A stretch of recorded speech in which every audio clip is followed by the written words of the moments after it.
Astra Travelers, and welcome to another episode of Tales of Teyvat, a Genshin Lore Podcast. Last week, we hit the high seas as we talked about Captain Beidou, leader of the Crux and the Alcor. And this week, Captain Beidou is bringing us to Inazuma as we discuss Kujou Sara. Are you obsessively looking for a hero? Well, we can't offer that, but we can offer a website. It's talesofteyvat.com, where every episode we record has its own corresponding page, designed and curated by Tiff. While you're on our site, check out our past episodes and seasons, artist spotlights from the community for every topic, and some other goodies. Finally, feel free to email us at talesofteyvatpod@gmail.com to let us know if you love or hate us, what episode topics you'd like to see in the future, and if there's anything else fun and exciting you'd like to talk about. Additionally, you can feel free to give us a rating wherever you listen to your podcast to help other travelers know that we might be fine people.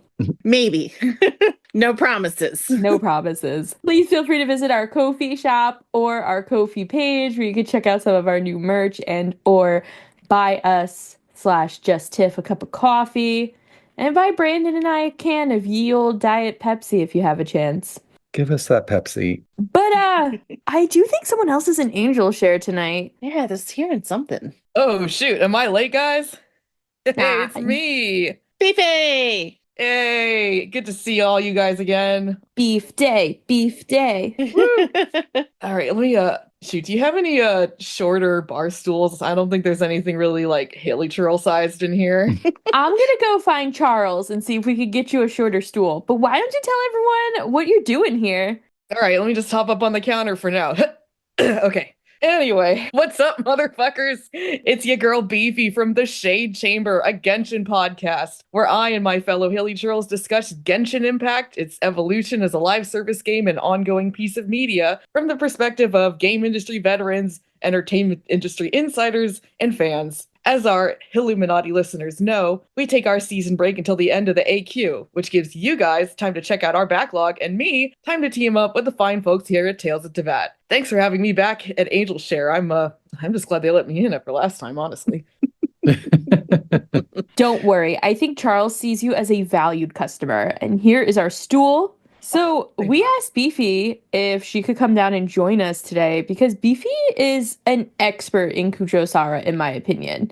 Oh, is that who we're talking about? Oh my god. Thank you. You sent me the memo, but I can't read. Oh, yeah. I was hoping that, one of Ningguang's helpers would read it to you. Take that mask off your face, Beefy. It's fine. That is my face. Oh, got it. No, that's what everyone said to Kari Bear, and he did it anyway. Wow. But my favorite thing is that Beefy has the best information about Kujou Sara and who her sandals are. And we'll get into that in a little bit. But, Kujou Sara, let's not talk about the Archon quest yet. Let's not talk about what she does. What were your first thoughts when you saw the model, the character was first introduced to you, whatever it was? Tiff. I was so excited because it was an adult goth girl. I was like, she's the grown-up official, and I love her. I don't even play with a bow, but she's on my team a lot. Just because she's cute. Uh-huh. I was so confused. I thought the wings were supposed to be representative of a crow, and I didn't understand it. I was like, who wants to have crow wings? The goths. Every goth. Yeah. Who doesn't? Especially, ravens. Well, I was going to say, I Let's thought put the ravens were level up. cool, The but not level a up crow. there. You need to go. They're close. Crows are ravens with street cred. They do Yeah. pretty well for themselves. Okay. So the first time we see Kujou Sara is actually in the pre-Inazuma AQ animatic from our first meeting with Kazuha. This is when he's taking refuge in Liyue. He tells us a little bit about the goings-on in Inazuma. And one of the things we see are these two imposing women at the top of the stairway to Tenshukaku Palace, one of them being the Raiden Shogun, and then standing on her left-hand side is this Tengu warrior, Kujou Sara. What a sight that was. Two strong-ass women. That's kind of where she peaked. Oh, I'm dead. Wow. Honestly, you're right. she had to go clean out Kazua's warehouse. That was definitely something. That was a very cool job befitting of a Tengu warrior and the chief of Her arresting drunk Venti, top tier. Iridori was so goated. That is still the best event. And I thought when that happened, he was gonna shoulder check her. And I was really excited. He was like, I'm gonna show you what I didn't do to Signora. He walks by her and I was like, he's gonna shoulder check her. I just know it. Because she's kind of a bumblefuck, as we found out. She is very rigid.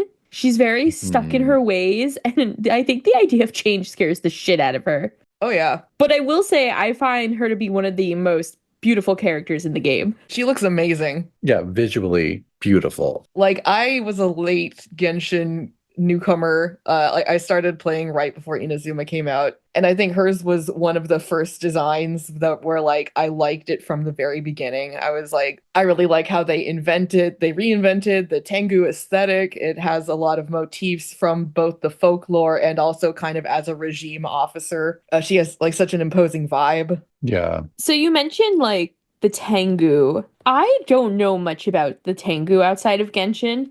And all I really know is that there was a Tengu guy who used to be A's friend, and he's no longer a blanket friend. He died, and he died over, with Urabashi and his little crew of people in Watasumi that created chaos. He's over there in Yashiori, I think is where, his blanket life ended. His what life? Oh, His the blanket. picnic pal. Yeah, the picnic. Mm-hmm. Yeah, I'm not gonna say Urabashi did nothing wrong, but I am gonna say he did nothing but what he thought was the best for his people. Yeah. I really feel for him, and honestly, you yeah. guys' episode on him was one of my favorites that you guys did.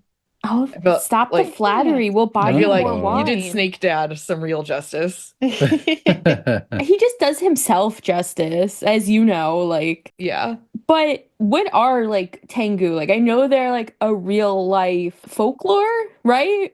So, for those of you who don't know, the region of Inazuma in Genshin is based on a country that exists in the real world called Japan, I think. I think. Sometimes when Genshin feels like doing homework, it dips into the cultural and folkloric histories of the regions it's inspired by. It hasn't done that for about 1.5 regions now, but when it was Inazuma, they went in there and they did a very good job kind of dredging up stuff from that folklore that's really recognizable to, I think, both people who are familiar with the legends themselves as well as the pop culture permutations of them therein. So all that to say, what is a Tengu? Well, I'm so glad you asked. Yes. A Tengu is a type of yokai. I don't know if you guys were like middle school weebs and watched like Inuyasha and stuff. Woo! We haven't had an Inuyasha reference since Al left. God, thank you, Beefy. Someone to finally talk to about it over here. Yeah, we got another one in there. Literally not true, because Feeny brings it up all the time. But Yeah, but no one can talk to me about it. So the only time it was said by somebody other than Feeny. Wow. Please tell me more, Beefy. All right. So in Inuyasha, there's a race of beings that are called demons in the official translations. The word there, though used in Japanese, is yokai. And yokai are kind of a blanket term for weird supernatural creatures, kind of like from less than to about the same level or slightly less than of a god. And they're just kind of things that bump around out there in the woods. And they take all sorts of shapes and sizes. They do different things, and they're all just kind of there to be weird. Honestly, in our video on yokai, I compared them to like British fae, because there's kind of like, unlike other monsters or creatures, it's like the rules are that they play by their own rules, and like some of them are malevolent, some of them are not, and some of them are just kind of strange assholes. Yeah. And I think we see that in Genshin too, with some of the other yokai we've seen, like our favorite Chorizo. She's the paddles that come to life during the ping pong lady. Yeah, the ping pong lady. Itto is a yokai. Kirara, our favorite mail carrier, is a yokai. Yaimiko, who I don't know if she's good or bad still. She scares the shit out of me. And here's the thing, the Raidens might also be yokai, but you'll have to watch the Shade Chamber standalone wink wonk. It's very good. The answer is very good. It's so good that Ashikai had to refute it in one video that she made. which is I really, think it's true, so no one can change my mind. I think so too. And I know so because, spoiler alert, I'm wearing them right now. It's part of my character design. Oh my god, not the chanclas. All right, so there's all kinds of weird, cool, dumb, scary, sexy, interesting yokai, but there's about like 3 major recurring types of yokai, which happen a lot in folk tales. They kind of have their own canon built up around them. There are notable characters of those yokai races in some of the most prominent legends, and those would be kitsune, which are, of course, the fox shapeshifters. Yaimiko. The oni, which are basically like ogres. They're like boogeymen. That's something you threaten your kids with, like if they're bad. Now you Itto. have me sitting here thinking of Itto and Takuya as fucking ogres. I'm like, oh my god, he's Shrek. He's like buff Shrek. He's a Shrek. He's like a big, like, they're like what a giant would be in like a European fairy tale. They're just like a Shirtless monster. buff Shrek. I can't get that out of my head. Shirtless. Beefy. Yeah, why did he lose his shirt? It's a horny Shrek. Yeah, horny A Shrek. horny Shrek. Oh my, stop! I can't. Fiona, get out of there. Fiona's right where she wants to be. Anyway, man, Puss in Boots was so good. The Last Wish. That movie rules. Oh my god, stop! I love that cat. I wish he was mine. He's so cute. You can go visit him in Fontaine, or his fake version of him. Oh yeah, there's the little cat with a sword. Oh, fuck that Shrek, Fiona. Anyway. Okay, so anyway, the third major recurring type of yokai is the Tengu. Tengu, they're not yokai crows. A yokai animal is always a really specific case where they get old enough and magical enough to take on powers and turn into human form. But they're more crow themed, kind of the way a vampire is like bat themed.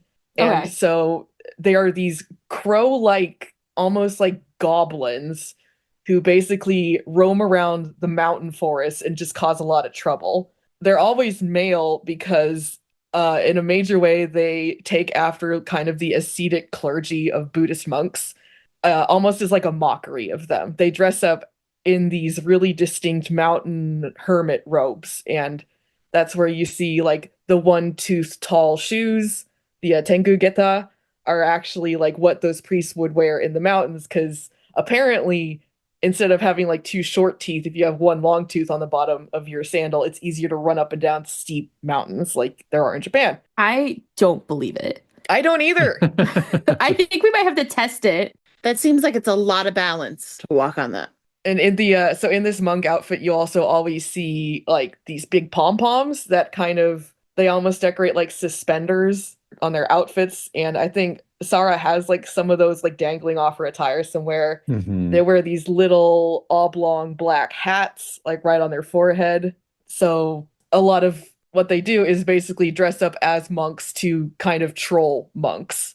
That's amazing. Yeah. So there's kind of 2 kinds. Tengu are always seen as operating in kind of like a hierarchy. There's the crow Tengu, which are much more bird-like, and they're basically just like shitty goblins that are there to pick on people. And then there's the higher tier Tengu, or the Dai Tengu, and that's actually the Tengu emoji that you see, like, I think it's called the Japanese goblin emoji. And so Dai Tengu, these higher Tengu, they look like old men with crow wings and huge red faces with bulging eyes and these big red noses. Okay, I know who you mean. I never knew that was like relevant to Genshin in any sense. I'm a little shocked by her being, a goblin. Like a smart-ass goblin. Like, that doesn't seem like her, right? But that's the whole point of Sara, that this is why I really like her as a character, is she has been like kind of stripped away from her essence as like what kind of creature she is and raised in almost this like social experiment setting in human culture. And it's turned her into this really antithetical Tengu. Right. So in the myths, Tengu can range from just like absolute trolls and scourges. Some of them can be like more trickster mentors. Some of them, ironically, even though they mockingly dress as priests, some of them actually do become devout members of the Buddhist clergy themselves. They're seen as like mountain protectors. They might train young ascetics under them to give them their powers. But the thing that Tengu always have in common is the sin of pride. Oh, God. Tengu's main trait as far as how they act is arrogance and conceit. Tengu are always bragging. They are always trying to one-up each other. They're always trying to trick humans, but they themselves are so conceited that they can also be tricked. The nose thing is literally a phallic symbol. They have nose measuring contests amongst themselves to be like, I'm cooler than you. How big's your nose? Well, mine's 9 inches. It's like, it's not even subtle. It's dead ass like that. And so Sara, being this very humble Tengu, and her name card even says, like, she's forsaken the pride of the Tengu race. Like, she is really acting against type. Yeah. And as we see with her, she's kind of extremely guileless even. She's very frank, very upfront, and very easily tricked just because she seems to be like subterfuge does not run in Kujou Sara's veins at all. No, it doesn't. At all. What's interesting too is that Sara, when she talks about being a Tengu, she more so attributes it to like protecting the mountains and the forests, which is opposite of what you're saying here too. So I don't know if she was just a lost Tengu soul who was like, you guys can go fuck around and find out. I'm going to keep us safe. And then she didn't because she fell. Even the legendary Tengu are kind of seen as these protectors of the mountains, but they're protecting them from humans. Oh, so okay. It would be like, if you hear something weird in the mountains, if you lose your footing, if there's a gust of wind, it's Tengu fucking with you and being like, get out of here. She's like the anti-Tengu. Literally. That's kind of like, there's that whole like lore in the Appalachian, in the southern part of the Appalachians, with the like, if you heard something you didn't, like, because there's crazy things that happen in the woods when it's dark out. Like dragon spine. No, it's like cryptid shit. For sure. Oh, we're back to Venti hunting Bigfoot. I'm here for it. Or more like Big Sandal. So there's one other thing that I know. This is the only thing I know at all about Sara, but her constellation is a flabellum, which is like, it's the name of the handheld fan that she has. And so I know that it does relate back to Tengu lore, but I also saw that it's something often related back to in Christian literature. And a lot of times it's the idea of the fan is to keep the priest safe from like bugs or shit like that. And when I thought of that, the symbolism I kind of thought of was Sara protecting the shogun. Oh, that's really interesting. So I don't know if like they picked that because it does have that dual meaning. It can pull from the actual Tengu lore, but also be a symbolism of being a protector. But I'm not sure really what it stands for in a Tengu's life, like what the flabellum really stands for. So in the legends, that is very much like a magical artifact that the Tengu have. It's a fan made of like leaves or feathers. It's a hand fan. They'll use it to, blow strong winds, to cast spells. There was actually one fairy tale I was reading earlier that was like, Tengu can use it to actually change the length of their noses. It's like, oh, if you fan it with one side, it like makes your nose grow. And if you fan it the other, it makes it shrink. And these two Tengu had like, again, a literal like nose growing measuring contest of one trying to outdo the other. And the one who was the most conceited got. So it's definitely like, it's something you can like, steal from them or win from them and be able to do cool stuff and get cool powers like with it.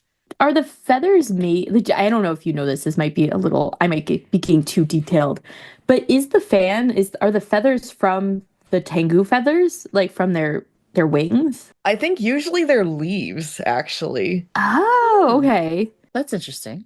You think they got a whole bunch of feathers down there? You may as well.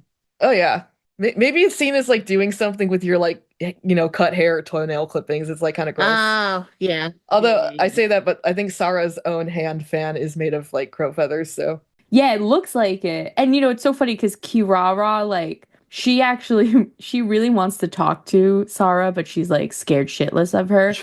Yeah, But she's a She's cop. thirsty for them wings. Yeah, but she's really wants the wings. She's like, I really want to line my box with them. I think it'd be super comfortable. That With is feathers, terrifying. Yeah, with the feathers from the wings. She's like obsessed. She's like, I think they'd be like really comfortable. Like, what does she do with the ones that fall off? Why is Kurara so creepy? Because she's a cat. I like that is one of my favorite things about Kirara. She's like a cat unfiltered. Yeah. Like in the Simulanka, she was like all the little critters were scared that she was gonna eat them. She's Yeah. like, I won't. I'm not even hungry. God. Yeah. Yeah, her whole thing is, I'm not hungry. Not that I'm just not going to eat you, but I'm not hungry right now. But I would if I Yeah. was hungry. I mean, I have. She's one of those post Archon Quest characters who like has to be sold on vibes alone. It's just So like, true. here's my thing. I'm a weirdo. This is our mail carrier. I know Kirama's like burning our mail as we talk. It's also funny though, because Sarah, she's like, I can always feel eyes watching me. And we're like, yeah, that's Kirara, but she's afraid of you. And she's like, why doesn't she just talk to me? And we're like, well, Because you're terrifying. because you're leader of the army. Like, no one wants to deal with you. I'm sorry. Yeah. And she wants to eat you. You're like 6 foot and change. You were the right hand officer of the, dictator's regime. Literally. And is there anything else about the Tengu that you think like are important when it comes to Sarah and her character design or her personality? Well, as we've said, like she's very much like the walking antithesis of the Tengu, and every part of her story is kind of like that. I did Yeah. have some points, like some really granular points about like how Tengu are depicted in Genshin specifically, and like the changes they made from that mythological base. Yeah, go for it. I want to hear it. Yeah. All right, so Japan loves its festivals. I mean, there's an entire Genshin character about Japanese like festivals. And one of the popular things there is like yokai masks. And so they sell, Tengu masks, kitsune masks, oni masks, and they're like paper mache. I think they're mostly for like kids to wear so they can like, run around and be little badasses. Nowadays, if you go to a summer festival in Japan, they're selling like, Power Rangers masks and stuff like pop culture, like Naruto and shit. But before that, it was always yokai. And so the Tengu mask is a pretty, popular and ancient kind of artifact that you see in Japanese culture. And they use the mask in the design of Genshin's own Tengu. Okay. And so if you look at Sara's mask and any Tengu who get a character design, and they don't get too many in Genshin. We there aren't have two? like 1.5. Yeah, because he's dead. So does he matter? Wow. So the mask they wear askew on their head is kind of like, it's like a stylized Dai Tengu mask where it's the, the old man with the big red nose, but it's kind of like more streamlined, a little more avian, I think, to be, I don't know, like a little bit cooler and more hip to the teens of today. I know if they start seeing like the iPhone emoji of that guy, of that mask, they'd be like, I can't take this character seriously. Exactly. So the Tengu are wearing like masks of themselves effectively in Genshin. And actually in the yokai event, they kind of used yokai mask wearing people as a visual shorthand for yokai themselves. So like when you talk to, those 3 little yokai running around, they were like kids, but they were wearing paper mache masks that represented the kind of yokai they were. Yeah, and we never saw their faces, which always I was like, who are you? Show me. But like from a game design perspective, that's pretty smart because, Genshin has a massive budget and a huge staff, but they still only have 6 weeks to put out an update. And so, you can't go ham on incidental one-off characters, but they're like, oh, how are yokai represented? By wearing yokai masks. So we're just going to make some cool yokai masks and plop it on these kid models, and those will be our yokai. That's so interesting. And then they kind of use lore to explain like why it works. That's something that's really cool that we kind of look at in our podcast is like, what concessions did they make to put this game out the way it is? And then how do they kind of restructure the universe of the game to accommodate that? 'Cause they're pretty good about doing that. Right. Not always. Sometimes they have to make up a predecessor Arlecchino because they decided to rewrite the current Arlecchino. But The biggest Genshin, like, what? I was like, wait, who? yeah, that was not planned. That was like, oh, you know what? Let's actually make this Arlecchino different from how we've been writing her and invent Crucibina. Which honestly ended up pretty cool. Yeah. Yeah. I was like, it took me a minute to realize what they were doing because I was just like, fuck this bitch, I hate her. Regardless. But I Still was like, hate her, yeah. Yeah, I don't like either of the knaves. So She's still pretty terrible. Like, she's a badass and she's a little noble, but she is still pretty terrible. I love her. I'd give Papa Perry about a 7. yeah, I mean, like, she's trying. She just beat up small women in alleyways for fun. Yeah, well, they're just trying to play with cats. Just fun trying to play with cats. What's up with that? And then, she's just training her young children to be Wait, if child it wasn't assassins. Farina, Beefy, would you be fine with it? No! The true test. Unless if it was Focalor, that'd be fine. What if it was Carrara? That'd be fucked up. Don't be Kirara assaulting would let it postal happen. workers. Yeah, leave the USPS alone. Trying to do her job. I like how, like, in Genshin, mail carriers are a private business. Mhm. Like, there's no, like, universal mail system. It's just Kirara. No, well, it's FedEx. It's Yeah. FedEx. Yeah, she's FedEx, yeah. Exactly. But, okay, so we got a little bit into what a Tengu is and have a better understanding of Sara's cultural representation in the game, and also a little bit more about Sara and her history and her background. So we don't meet Sara until, I think, the second or third chapter of the Inazuma Archon line, which is a long time to not meet someone. I know she's a 4-star character, but considering she's, like, in charge... Just saying. So we first meet Sara when we are breaking into the prison to release Master Matsukatsu with Yoimiya. So Matsukatsu is the man behind making the fake vision. So a quick recap for travelers. During this time in Inazuma, there is a vision hunt decree. So the Raiden Shogun is taking people's visions and putting them into a giant statue that looks like an angel. But it's really an omnipresent god. But okay, Seelies, maybe that's you. I don't know. Ishtaroth? I always thought it was Ishtaroth. Yes, that's what we've talked about as well. Yeah. Yeah. If you think you know what the omnipresent god statue symbolizes, please comment. Yeah, let us know because it's a beautiful. It also kind of looks like the little Welkin Moon person. Yeah. Oh yeah, it does look like her, doesn't it? Is it the ruler of light? Is it our sibling? Is it the ruler of time? It's been Lumine the whole time. We just didn't know. No. But so during this time, they're actually the resistance who is trying not to let the vision hunt decree happen. They're actually making fake visions for people. So when their visions get taken, they're like, haha, fooled you, to the Tenryo Commission, who is in charge of taking these visions away. Matsukatsu was the person making these visions, and he was arrested and found guilty of doing this, whatever. So he's in prison. We break into prison with Yoimiya, because why not? And we find out that the guards have been torturing Matsukatsu. And this is when we first see Sara from afar. And Yoimiya is like, ah, fuck. The leader of the pack is here. And Paimon says something along the lines of like, I'd really not want to get on her bad side. So, we know right away, badass, scary lady. And she's actually scolding her own guards for torturing Matsukatsu, telling them that, this is against what we do. This is illegal. You know this. And then Yoimiya is kind of like, ooh, guys, like, they're distracted since Sara is scolding them. Let's go. And Yoimiya takes one step, there's a creak in the floors, and Sara's like, who the fuck is that? So what do? Yoimiya sets off a firework, because what else would Yoimiya do in this situation? In any situation. In any situation. Mm-hmm. She's like, True. You just had a birthday? Firework. Your mom died? Firework. Trying to break out of prison? Firework.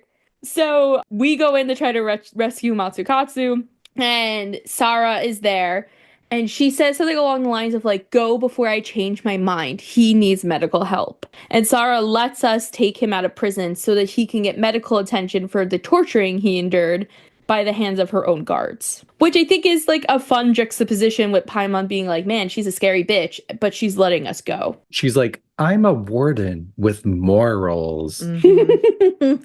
For now. Okay, yeah, but what does it say if she's like the head of the precinct and they're torturing people. Like I I know. still Yes. I still take this as a Sara L, and this is a recurring theme with her is she just seems to be so unaware of what the people under her purview are doing. Yeah, agree. And the ones that she does know what they're doing, aka Heizo, she's like, I fucking hate him. I'm like, oh my God, he's like the one guy doing the right thing and you hate him.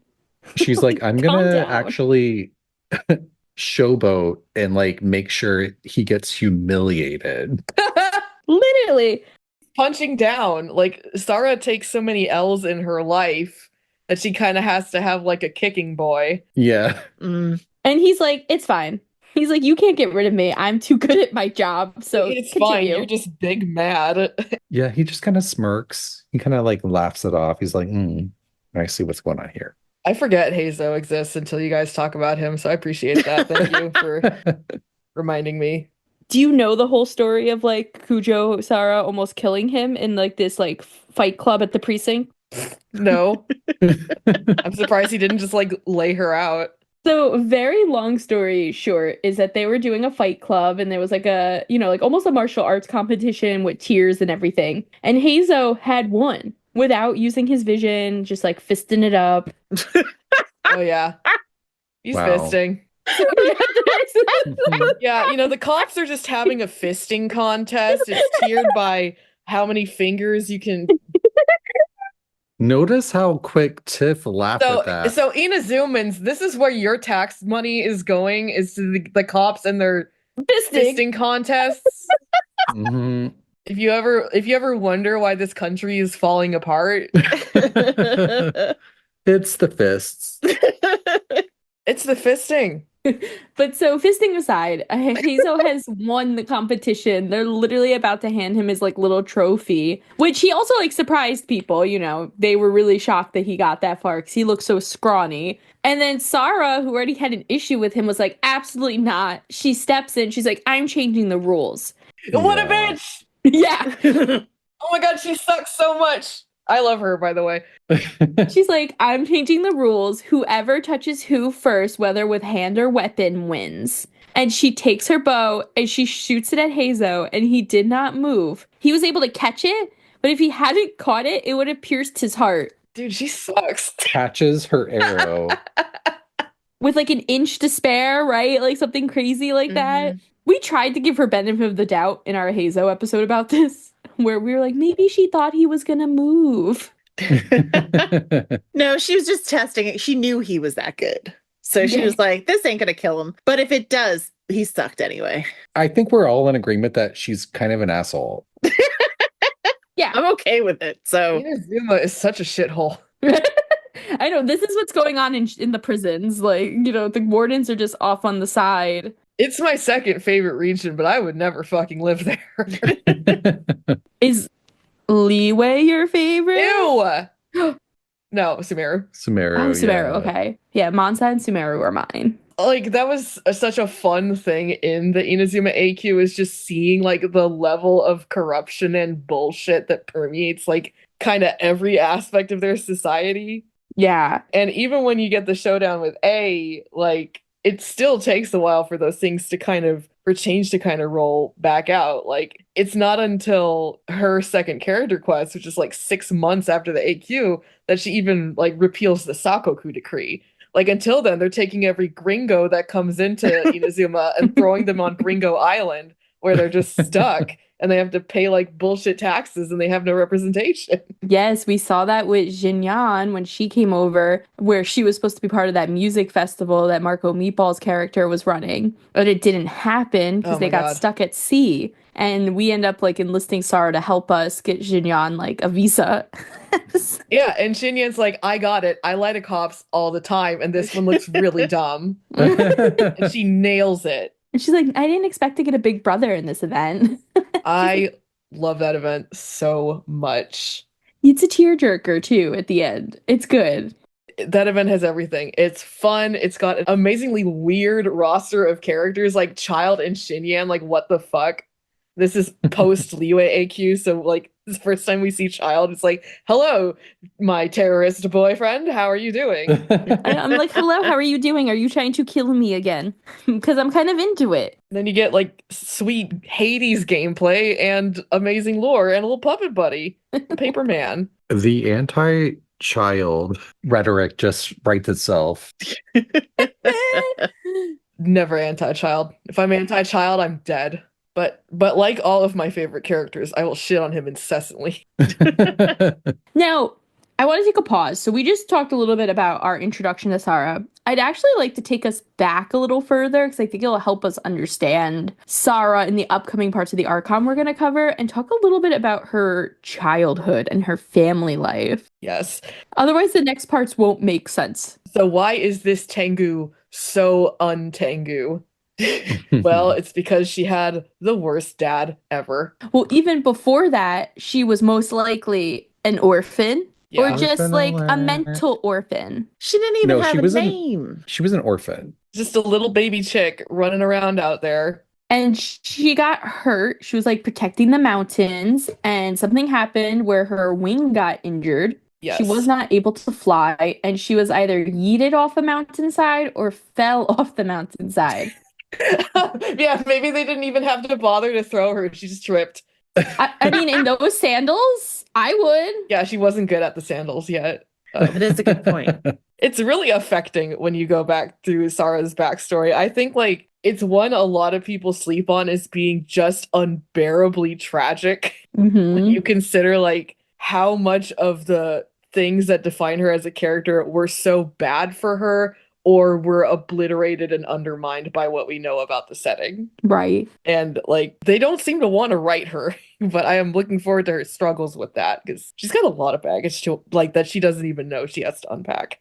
Yeah. So Sara, right? So she falls off this mountain and she has this internal moment where she's like, yeah, this is death. I have failed at protecting the mountain. That's her first thing, right? She right away, she's about to die and she's like, I have failed. I fucked She's up. like, no, I can't end like this. I always believed that I could protect this place forever with my strength, which like that's a lot for a little girl. Yeah, like a 8-year-old or whatever. Yeah. A nameless child. Yeah. And then she gets her vision. She gets her vision but doesn't realize it yet because a bunch of random strangers find her at the bottom of the mountain and they're like, oh my God, a child. And then they take her. I'm like, "Ooh, I would have left it unless it was child with an E. I would have left I it. would have Like this kid left just it. ate shit off a It's mountain. an yo. unconscious child with a glowing thing in her hand. Bye. There's this crater with a child in the middle, covered in feathers. It literally just sounds like the start of Dragon Ball Z. It's fine. Yeah. So not me, these strangers, because I didn't do it. The strangers take her back to the Tenryou Commission, where the clan leader, Kujou Takayuki, sees her vision and is like, oh shit, she's been chosen. We need her. And so he adopts her. Now, he has 2 sons already at this point, and I believe they're both assumed to be older than Sara. You have Masahito and Kamaji. There's certainly like get older sibling privileges. Yeah, well, Yeah. Masahito is definitely the oldest. I just don't know where Kamaji lays in regards to I Sara. think he's middle. He is middle.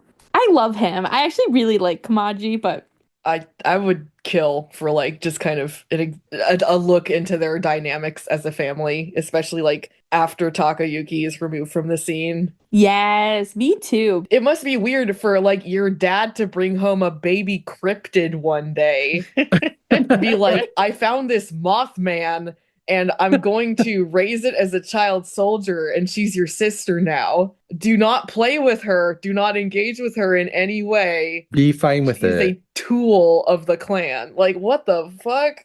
The Archon chose her and gifted her with a vision, so we must just not make her a child. Yeah, because none of the other Kujos have a vision. And that makes a big impression on her too when she receives her vision. It's an electrovision, and she's like, the Raiden Shogun has determined that my life has purpose.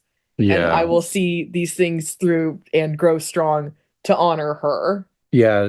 Yeah. Takayuki thought that she was sent to them by the heavens. I mean, technically, She came from up. Yeah, she's up there. So we do have these two siblings. So the first sibling, Masahiro, he is the general of the shogunate army. He's the oldest sibling, and he actually didn't agree with the Vision Hunt degree, and neither did Sara. They both have questioned it, but he was like, you know what? It's not my job to question it. It's my job to fight. What a hero. Right? You know. Sarcasm. I know. So he actually gets sent out, and he ends up noticing that Tataragami is not working well. So that is our little furnace over in Inazuma. We know the whole story of our little friend whose dad died, mom disappeared. We know, people were seeing things, they were killing each other. For more about tragic orphan stories, please go here. For thing wrong with Inazuma number 4251. And when he notices that, Tataragami is fucked up, it's not working properly and things are going awry, he actually writes a letter to his dad and he's like, hey dad, like, I think we should do something about this. And his dad is like, fuck you, we don't care about that. And he's like, okay. Wow. And his dad's basically like, figure it out. His dad's so aggressive. You figure out Chernobyl, son. I don't give a shit. He's like, do you want Sara to replace you? Yes. And he's like, oh, not my adopted monster sibling. Like, absolutely not. So he's like, all right, I'm going to figure this out by myself. And he actually sends like a team in and they all went missing. And he was like, yeah, not going to fuck with that anymore. And eventually when their father does get caught canoodling with the Fatui, he is offered to take over and he declines it and lets Kamaji take over. So we got second brother Kamaji. He, before taking over, was in charge of the Tenryo Commission's like government affairs. Mostly in Inazuma City. I would assume he would work with the Hiragi clan a little bit with that because they're more in charge of the Rito area. But you might remember him of when he decided to fight the Shogun. Yep. And she swipes him. Yes, but she's like, you know what? I could kill you right now, but I'm not. Character growth. We love it. And he also is the Kujou member who is in love with Hiragi Chisato, and that is the wedding that we do the quest for with Ayato. The most boringest thing ever. We don't even go in her house. But they're still in love, and like they do think that one day they'll probably like get married or something, but they did not get married in the quest. And it is suggested that him and Sara have a more like pleasant relationship than she has with Masahiro. So, she grows up as like a war weapon in the Kujou clan. She very quickly like rises through the ranks, impresses her father. She grows up in the barracks. Like, she's not treated as a child of the house. She grows up with the grunts, like the troops. She becomes a star. And in her character story, there's a part where it's like the troops like saw this little creature and just thought it was like a cute little boy running around, and they tried to play with her, and she was scolded. And they were just, quote, punished more harshly. And it's kind of implied that they were killed. Like, Takayuki is like, no fun for you. Do not give this bird child enrichment. You are not to treat her as anything but this kind of living weapon. But so they say that they thought she was a boy at first, right? Yeah. Due to her coming to train at an early age. Yeah. They think she's like some little conscript. They love child soldiers over there. All the great commissions. Like Ayato, his character line about Sara is like, wow, they bagged a yokai child soldier over there at Tenryo. I'm jealous. Good maneuver. Like, she's always kind of seen herself as this depersonalized like tool. I hate that Ayato is probably out there now looking for fucking Tengu babies. Yeah, right. He's like shaking trees, trying to see if any of them fall out. And he's at the bottom of every mountain ledge, like just like looking. He's like, "Where are they?" He's like throwing out corn or whatever. Oh my god, Ayaka's like doing a little dance to tempt people. Like, come out, come out, come out. Come on, cheap, cheap, cheap, cheap. But so Sara has this terrible childhood, and that's really important to know as we start to take the steps into the next parts of the Archon, because she is very grateful for the Shogun, because she also assumed that she was going to die when she fell off that cliff. And because the Raiden Shogun gifted her a vision in her eyes, she is like, I am not only thankful for the Shogun, but I am thankful to the Shogun for bringing me this family. Because even though it's not a good family, it definitely would not pass through, like, you know, CPS guidelines by any stretch. They don't have that in Inazuma or anywhere in Teyvat. People do be bad parents in this world. So even though it's not good guidelines by our standards, for Sara, it was amazing. And she does she has her things that she's kind of like regretful about. But for the most part, this was a great opportunity for her. So she's devoted to the Shogun. She is devoted to the Kujou clan. She's obsessed with it. Okay. Yeah. She's like really obsessed with the Shogun. Yeah. But we'll get into that after the archon. So the next time we see her is in that big battle between the Watasumi army and the Shogunate army, where we have Kazuha, Goru, Beidou. We have Kokomi come out of a bubble in the sky. And she's very just like, go, fight, kill. And then, you know, Kokomi shows up and she's like, retreat. Yeah, and she just bails. And that was it for that moment. But the next time we see her is after Scaramouche tries to kill us and Yaimiko saves our life, and we're like hanging out at the shrine. And Yaimiko is like, all right, guys, I have your next task. You need to convince Kujou Sara that we're right. And guess what? She visits the shrine once a month, and she's already here. Why don't you turn around? Yaimiko, the true archon of Inazuma. So we turn around, and immediately Sara's like, arrest them! And Yaimiko's like, whoa, whoa, whoa. You know you can't use brute force here. It's against the rules. And then Sara's like, oh, so you're keeping a fugitive here. Great. And she's like, I'm not doing that. This is my friend. I know nothing else. I'm like, oh my God, she's so crazy. She's nuts. And so we basically tell Sara that we are pretty sure that the Kujou clan is acting in canoodling with the Fatui. You love canoodling. They are deep in canoodles. Deep in canoodles at all times. And Yai at one point even is like, oh, boo-hoo, Sara. A's gonna take your vision one day too. So why don't you want to fight against this? So Sara gives us 3 days to find physical proof that this shit is happening. And if she says that if in 3 days we don't have proof, we're getting arrested, which is common stance for the Traveler. Yep. And this is when we break in to the Tenryou Commission, you know, with Sayu and the fireworks and all that jazz. And we actually find a letter from the clan head, aka Kujou Sara's adopted father, proving that he's working with the Fatui. So when Sara comes back, we show her this letter, and she basically has like a "my life is a lie" moment. It's just everything shatters for her.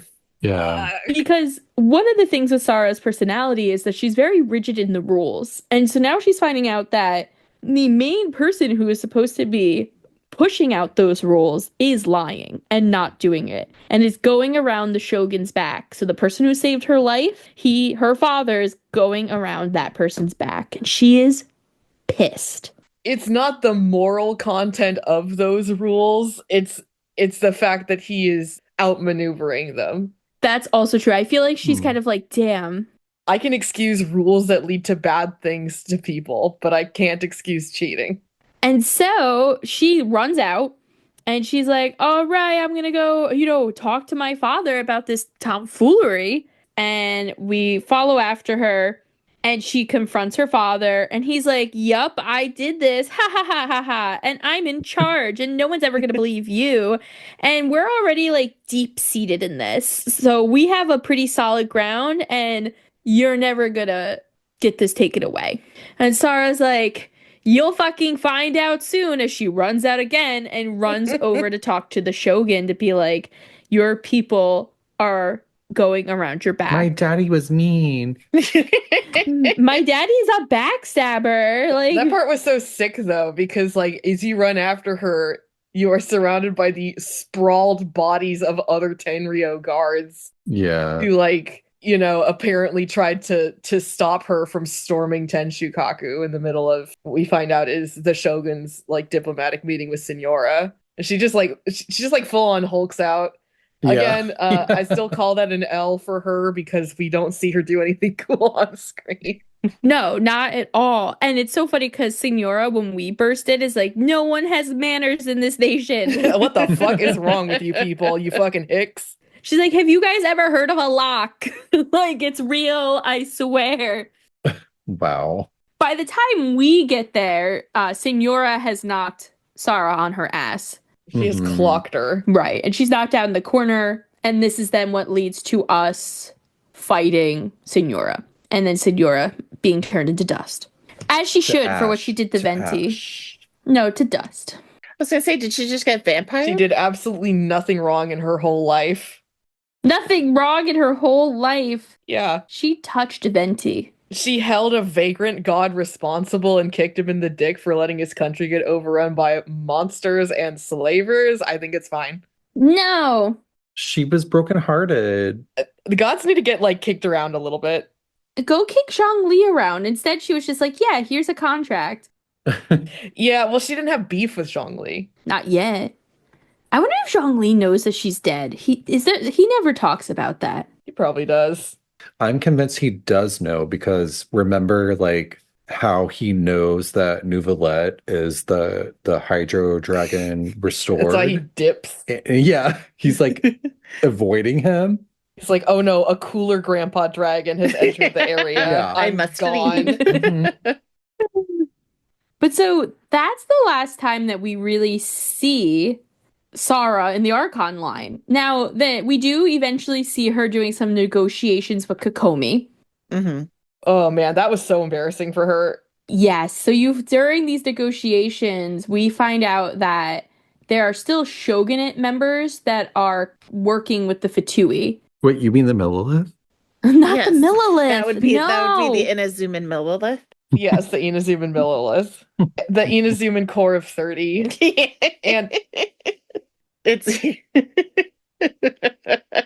at that point, Sara is like the de facto head of the shogunate army or something. I think you can read it in some bulletin board that, like, you know, they transferred all of Lord Takayuki's duties amongst his children, basically. And so now, like, she's not just like the head of the precinct, she's supposed to have more oversight than ever of the Tenryo forces, and they fucking went behind her back again. Yeah. And she doesn't find out until her ass gets exposed in front of Kokomi during the peace talks. Mm-hmm. Like, I cannot think of anything more embarrassing for her. That's another L, right? A huge L. In fact, it was at that point that we at the Shade Chamber realized that this is a pattern for her, and that poor Kujou Sara may in fact never take a dub in her entire life, and we became devoted to chronicling that in a recurring segment that we call There Is No W in Tengu, because whenever Sara shows up in a story beat, she fucks up. And so, that includes her showing up in our actual lives and fucking up in front of us. It's kind of amazing. So we actually have a whole playlist on YouTube where you can see every single episode where we're like, and here's how Kujou Sara fucked up today in this episode of There Is No W in Tengu. And it just keeps getting worse. I mean, like, I don't think she has a win until the Battle of Saganma. Battle of Sagama. Saganma balls! Oh my god, you knew that I was gonna ask! No! No, I'm ending this episode! It is over! I hate it here. So balls aside, that we see Sara at least 2 other times that I could remember. One of them is the Labyrinth Warriors event, which we just talked a little bit about, where Xinyan comes over for a music festival that does not happen. Beidou brings her over on her boat. And Sara actually helps us get a visa for Xinyan as long as we help her with some situations going on with a domain that has randomly popped up and is just like spitting out monsters. She's like, I can't deal with this. She's like, too many of my men are getting hurt. I have to tend to them. I don't know what to do. Like, so we offer to help. And basically, we now are the ones going behind Sara's back as we hide things from her because we don't want her to know that Child is there. We don't want her to know about our little puppet ninja friend. And so we're just always hiding stuff from her the entire time. We're like, no, we got this. Don't worry. Go back to your people. Poor Sara, another L. She's just exists to be bamboozled. Yeah. Yeah. So then we also see her in the Iridori Festival where she tries to arrest Venti. Fails at that. Yeah, we basically find out that Venti fell asleep in a shipment of wine coming over. Because for the Iridori Festival, it's the first time they really invited people from other nations back into Inazuma. And they really were mostly inviting creators. So artists, writers, musicians. So Venti was like, well, I'm a bard. And I saw this shipment of wine coming over. And I just couldn't resist. Iridori is so fucking good. Because, like, I don't know if you, like, have you guys heard of what Comiket is? No. So Comiket has been called like the world's largest anime convention. It's not really, it's more like the biggest artist alley. Hoyo are huge weebs, and a huge part of like otaku culture in Asia is making fan works. And long before that ever became like a huge thing in our anime inspired fandoms, they were selling like, you know, fan made merch of stuff, fan-made games, manga, music, and that was always at Comiket. And so Iridori is supposed to be like a new year kind of festival, but Winter Comiket is also in the new year. And so it being this like creator fan event is like a complete take on Comiket. Oh, I love that. Oh. And we do get to see a lot of our favorite creators in this, you know, outside of Venti. We get to see Beidou, who comes over for his art, and Shingsho, who comes over for his writing, which was so fun for me. I was like, yes, I love both of them. They're together. Toma and Itto. Yeah, when Toma almost kills Itto. They're creating chaos, by the way. That was the other thing. That was the time when I made up the fact that Ito's actually not allergic to soy. Oh my god, but he is. Yeah, I was convinced that everybody was just fucking with him. They were fucking with him. Yeah. That's so messed up. That's actually a yokai fact. The beans? The bean allergy. Yes. So in the fiction of Genshin, you only have a bean allergy, and that's because there is this early year holiday called Setsubun, and you can actually celebrate it in Animal Crossing. And it's supposed to be like you're purging the bad vibes out of your home. And so it's represented by chasing away Oni by throwing soybeans at them. And so people just go around with beans and they throw them at people dressed as Oni. And they say, you know, like, bring in the good fortune, drive out the Oni. Oh my Aw, god. little- how I wish I could do sad. that in real life. Whoa, Drive for out the who? Onis? Everyone, just Can't do it in everyone. Genshin because that would be a hate crime. Because Oni are just people who walk around. Don't be Mhm, throwing beans exactly. at people. Exactly. You're like, that's why I need to do it. Uh-huh. But it's just gonna be like tofu, like chunks of tofu. Please don't throw a bean at me. We were wondering, actually, the churls and I, how far the bean allergy extends if it's only soy. Like, can he eat chocolate? Can he eat chickpeas? Can he have coffee? Like, how much of a burrito can Itto eat? Like, Mm. Oh, that's a good question. How much of it's like how many licks does it take to the center Yeah. of a Tootsie Roll Pop? like, is it just soybeans or does this extend to all legumes? Oh, now I gotta know.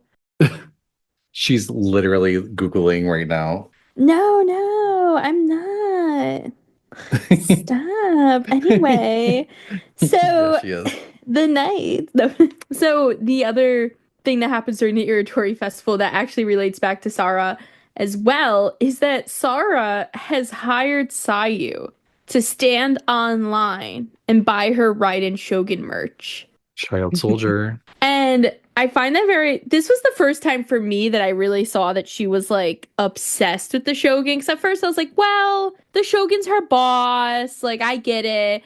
And this was the moment where I was like, oh no, this is more. Yeah. Because she really Mhm. wants this like limited edition statue of the Shogun, which they sell IRL now. Which I have. IRL. You have it?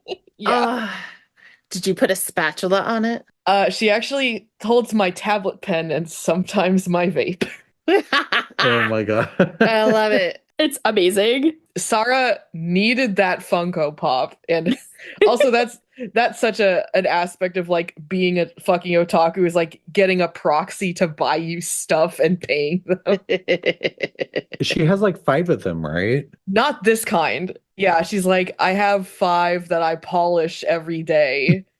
And I think there's a sticker of her with her statue, and it's kind of a mini version of the statue of the 7. So the Funko Pop one is new. Like, she doesn't have that one. And she literally is like, every household in Inazuma has one. I'm like, girl, I don't think so. Like, they took people's visions. Tell yourself that. Like, if they had one, it was burned. They're like, fuck this bitch. Yeah, like, but so Sara, outside of her obsession with merch of the Shogun, she also like stalks Yae Miko. Like, she goes to the shrine, she'll be like, so, like, have you talked to the Raiden Shogun lately? Do you know her favorite color? Nothing. I'm just thinking of making her a painting. She's so jealous. So Genshin really likes pathetic lesbians. And Sara, I think, is the poster child for this phenomenon. Uh-huh. But speaking of lesbians, yeah, Nico does not like her. No, because she's like, my wife. Get away from her. That's my wife, and I hate my wife. So I'm not gonna let you obsess over her. She literally calls Sara not the sharpest Tengu in the forest. Yeah. And then says something about her like not inheriting the smarts of her daddy Tengu, and I'm like, do you know who he is? Do you have connections, Yae? Like, I'm still waiting on that drop. The only male Tengu we know is Sasayuri, and he's like super duper dead from millennia ago. Yeah. Super duper dead. Big dead. I will say though, Sara actually like has a lot of respect for Yae Miko, so poor Sara, it's like another L. She has to kiss ass to the boss's wife. Well, I'm saying like Yae Miko, like her dislike of Sara is very telling because she doesn't normally like have any kind of strong feelings towards anyone. She's kind of just like hee hee tee hee. Like she doesn't actually dislike any, like she doesn't have strong feelings like that. So I'm sure Sara gets annoying if she comes in and like asks about A every day. Yeah. But also Sara in the reverse, she actually has like a high like respect for her. That's so sad.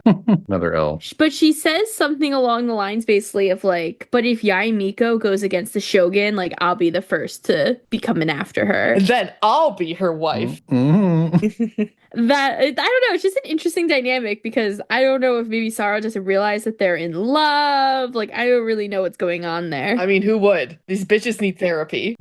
Very fucking true. This whole continent needs therapy. A Miko is messy. There is one overlooked minor fact that we find out about Sara in Iridori, and that's actually the status of her wings. Oh yeah, like are they still broken? Yes. Aww. So we find that out from the side quest with Yoimiya and Klee when they hang out, and they get the next installment of the Teyvat travel guide written by Alice. And every chapter of that guide is Alice being a menace in that region. And in Inazuma, we find out Alice got kicked out of the Tenshukaku kitchens because she was cooking up a potion to restore the powers of flight. And she said the potion went wrong and accidentally ended up injuring the young Tengu warrior. And it's kind of implied that she was trying to mend Sara's wings, who presumably like were still jacked up from her fall, which also explains why she can't fly as a playable character.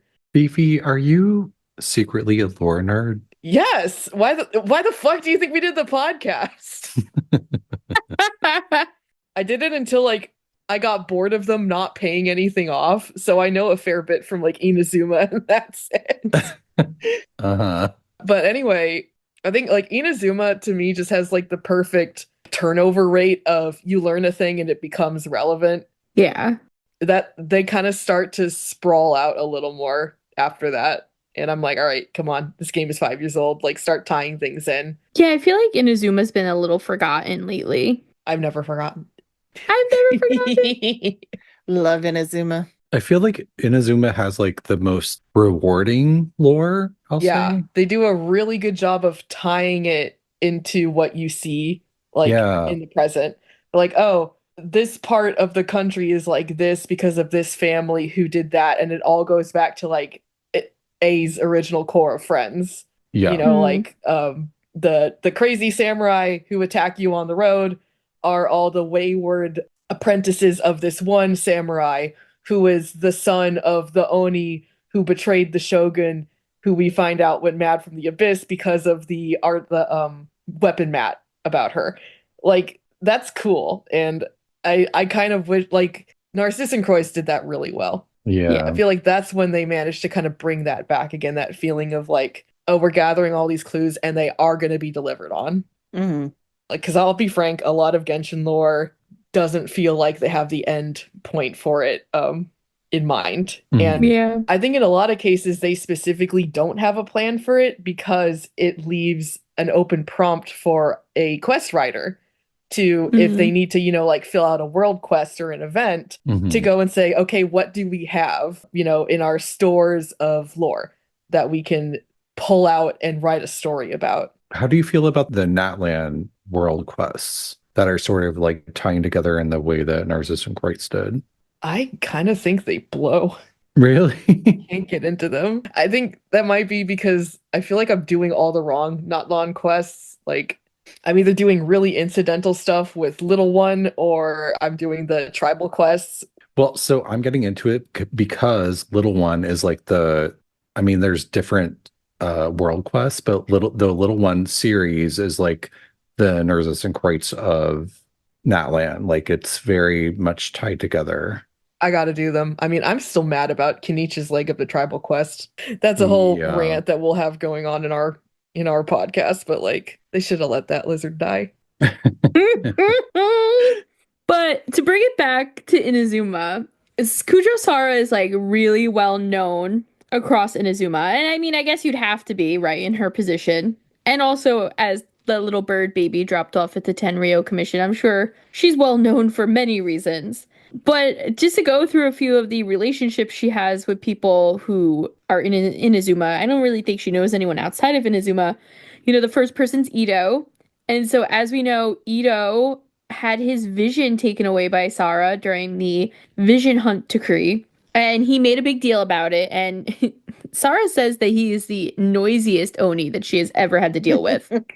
And Itto is trying to, have a sumo street fight with her to like a second round, basically, from the battle with the vision. Yeah, he's like 1v1. He's like literally meet me in the Denny's parking lot. Mm-hmm. Yeah, like while he's eating noodles with Yai Miko, he's like, yeah, I'm gonna fight this bitch. But the moment she would show up, he'd be like, you know what, never mind. No need to. He'd be like, someone throw beans at me. Quick.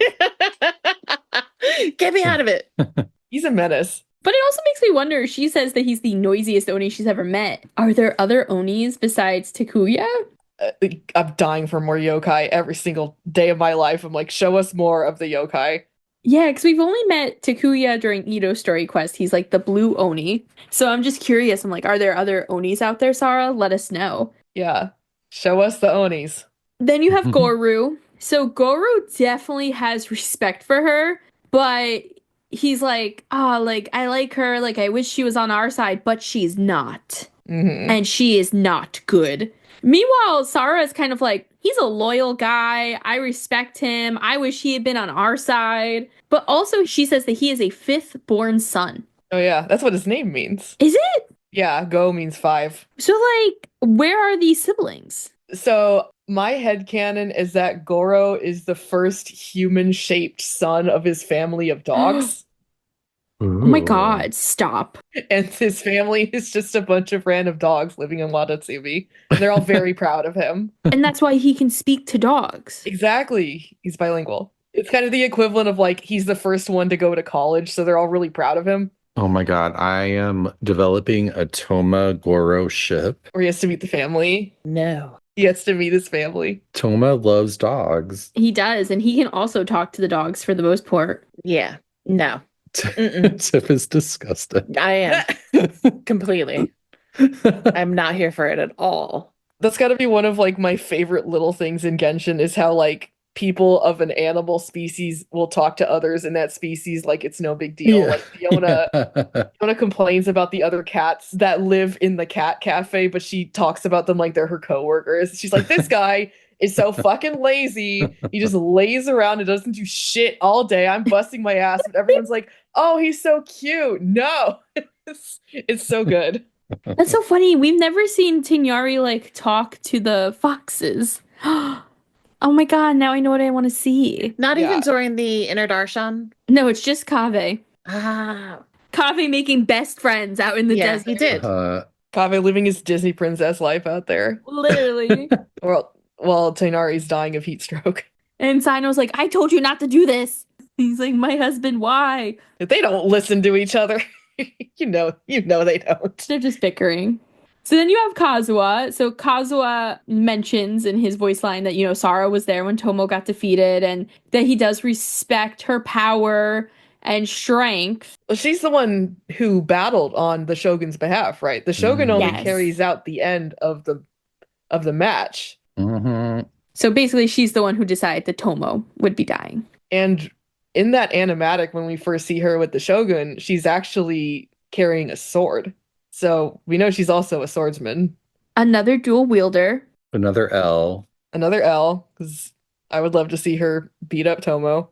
No. I know, right? That would be fun. And honestly, even though she did, that's still like acting on behalf of a terrible regime, which is not a dub. Yeah, and that's what Kazuha does say. He's like, I know that she was doing this for work, basically, but it's still fucked. Yeah. But after the Archon line, he does say that he respects the idea that basically she might be fighting for something else. What that something else is, we don't know. But he does say, can the Kujou family flourish as they did before once the storm has passed? Which that's like very heavy because that goes into like Kazuha's whole backstory. I mean, he's kind of like living amidst the ashes of his family legacy. That's an interesting parallel between the two. I mean, the Kujou clan came out a little bit better than the Kaidehara, but they certainly have a lot of rebuilding to do. Yeah, and we see in Iridori Festival too that like Kujou Sara was in charge basically of taking all of Kazuha's family belongings when he left because there was no one left and putting them into like a storage unit. Mm-hmm. And she seems to have some regrets even with that. Like when we go to help Kazuha go through some of the stuff, he's kind of like, oh, hey. Oh, it's you. It's you. Led to my boyfriend's murder. But then he kind of also gets like a slight payback with it because he's like, he decides that he's going to like get rid of it. And he's like, I'll let the Tenryou Commission do what they want. He's like, so good luck with my stuff, Sara. He tells her to do it specifically too. He's like, now you get to do inventory work, you bitch. Go sell it and then donate the money. I am a huge Inazuma AQ apologist. I think it was quite good, and I think a lot of criticism around it was like part legit, part like maybe a little more nuanced. But anyway, I love it. I love it. Yeah, like, but I think an issue that a lot of people have with it, especially as you get further away from the AQ, is like Kazuha and a lot of other people got over things really fast. Yeah. And that was something that like I was a little frustrated with. It was like, I would like to see more of a struggle to reconcile, but it's a gacha game. Everyone's got to be pleasant. I will say, I think Kazuha did have a hard time with it though, because we see that in the Iridori and then later in the yokai event with our paddleboard lady. If you are Kazuha as one of like your partners for the gaming stuff, you do run into the Raiden Shogun and he's like, I'm gonna leave because this could be awkward. Really? Oh my god, Yeah. I never knew that, and I dissected the shit out of that event. That's so interesting. Yeah. He basically he's like, you guys can talk, like I gotta go. That's so interesting. So I do think he's trying to be the bigger person, which that's very Kazuha of him. Yeah. But I do think he's struggling. And that's why I think he stays on Beidou's ship for the most part too. Yeah, it's like there's really nothing for me back there. Yeah, unless like all of a sudden Tomo's gonna come back to life, like I gotta go. Like in my fanfic. Like in your fanfics. I know, Brandon, when you writing it. Drop the date. But then we have the Kamisato. So we talked a little bit about Ayato already being like, where do I get one of these Kujou warriors, these Tengu warriors? But Ayaka She specifically says the Sara is not known to smile. Yeah. Well, yeah. Very true. And she would know. Right, yes. Meanwhile, poor Sara, she seems like envious of Ayaka's upbringing and the fact that Ayaka got to have the arts and have fun. And she keeps saying that like she wants to go like say hi and introduce herself. But Sara has stereotyped herself in such a way that she's like, I won't fit in over there. Yeah. Like her line about Ayaka is just so poignant, where she's like, I hear laughter ringing from their halls, and that's not something that I could ever say about the Kujou residents.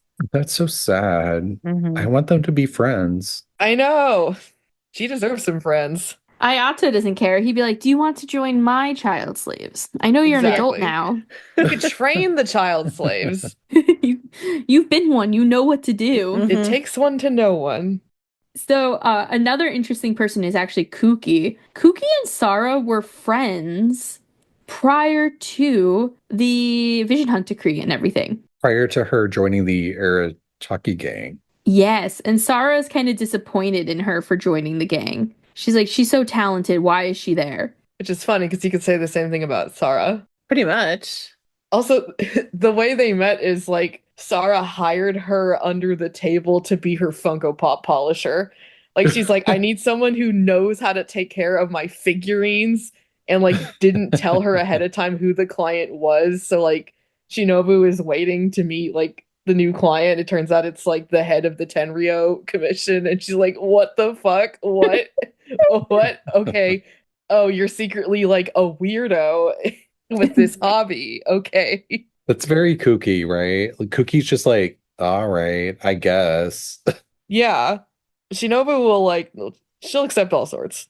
Yeah, and Sara's actually a little grateful that Kuki's in the Arataki gang because she's like, she has really made them not go to jail as much. So I'm grateful to have less work. Exactly. I think that is the first character that we like specifically hear mentioned as Kujou Sara's friend. Yeah, and like they very specifically say friend, and it's a little disappointing that we haven't seen them interact more. Yeah. I mean, if you're specifically going to say someone's a friend, I mean, Kuki's other good friend is Yanfei. I've seen a lot of her with Yanfei, and I've even seen her interact with her sister. Yeah. What the fuck? An NPC. She What doesn't the even have a fuck? character design. Like, come on. That's a Sara L right there. So you also have Kokomi, who respects Sara, but it's just like, you know, she doesn't really get what strategy is. She just likes warfare. Yeah, I never really paid attention to Kokomi's line about her, but it's hysterical. It's such a backhanded compliment. It's like Yeah. she seldom Yeah. employs cunning strategy, but her performance in open warfare is always admirable. Yeah, and Sara, though, at the same point, I feel like Sara is like, in her voice lines about other people, she kind of proves that she has a softer side because Yes. she's like actually very like admiring of Kokomi, and she's like inspired to possibly do some strategy now in her war efforts, which I don't know where these war efforts are happening anymore. I thought we were done. I'm a little confused. Ceasefire over, Inazuma 2 begin. They're just gonna go find someone to fight. They're like, actually, for the impending fight with Celestia, we're just preparing. Let's go. Well, I feel like in Sara's character story, they actually like made a point to draw like a line between her and Kokomi where it's like one of them is I'm front line and the other is like I'm back line, like I'm strategy. Yeah. She's a strategist, yeah. So maybe when the war front comes to Inazuma again, we will see them working together. Definitely possible. I hope so. It'd be fun to see them have to pair up, especially Goru, who's still kind of like growling at her a little bit in the corner. Yes. And then Yaimiko shows up and she's like, Goru, give me your tail. She's like, it's time to measure you no. for your sexy kimono. We're doing a photo shoot. Miss Hina. Then you have Toma. So Toma says that she's actually a difficult person to negotiate with. And we know that Toma's a sweet talker. So the fact that he has a hard time with Sara means that she's definitely one tough cookie to crack. Meanwhile, Sara wants to hire him as her housekeeper. Ah! She's like, I know that he's Dang. happy with the Kamisatos, but I'd like him to come over here. Me too. And we also have Yoimiya. Sara actually really loves Yoimiya's fireworks, but she sees fireworks as quote unquote fleeting in nature. After one brief moment of dazzling light, all that remains is the pitch black night sky, the same as before. So I often have to caution myself not to become too captivated by this illusionary spectacle. It is transient, but Inazuma is eternal, and my mission is to protect it. That So is so goth. tragic. So she is stuck in the mode of like A before her second character quest. Yeah. It's like she's fixated on like a caricature of an outdated way of the thinking of the person she idolizes. Like, what, girl? She needs help. And like, isn't it so sad how one-sided or like all of the character interactions are? Like, everyone's like, oh, she's terrifying, and her response to everyone else is like, yeah, they seem cool. Yeah, this seems Yeah, it's like- basically. So the last person who has an opinion on Miss Sara that we haven't talked about already is the Raiden Shogun, of course, who basically is like, yeah, she's a warrior. She'll do well for us. Wow, thanks. I feel like she just doesn't give a shit about Sara, and it's so sad. But is it A or is it the Raiden Shogun? Actually, I don't know who gives the voice line about her, but it's wrong. It's Mhm. incorrect, actually. The voice line about her from either A or Shogi is, with someone like that at the head of the Kujou clan, their future is very well assured, or something like that. And it's like, well, first of all, no, she's not the head of the clan at all. She's like 2 steps away from being the head of the clan. And second of all, the Kujou clan's in the shit house. You put them there. Yeah. Like they're on probation.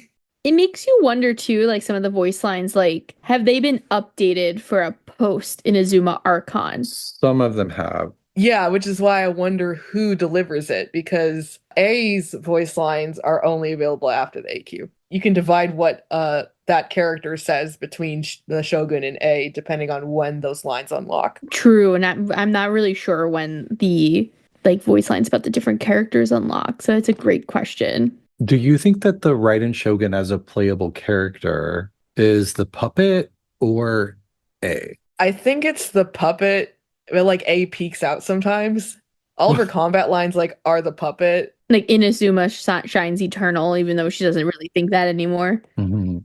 Well, it's still the coolest battle cry ever. and she's like, well, eternity can be made up of many transient moments.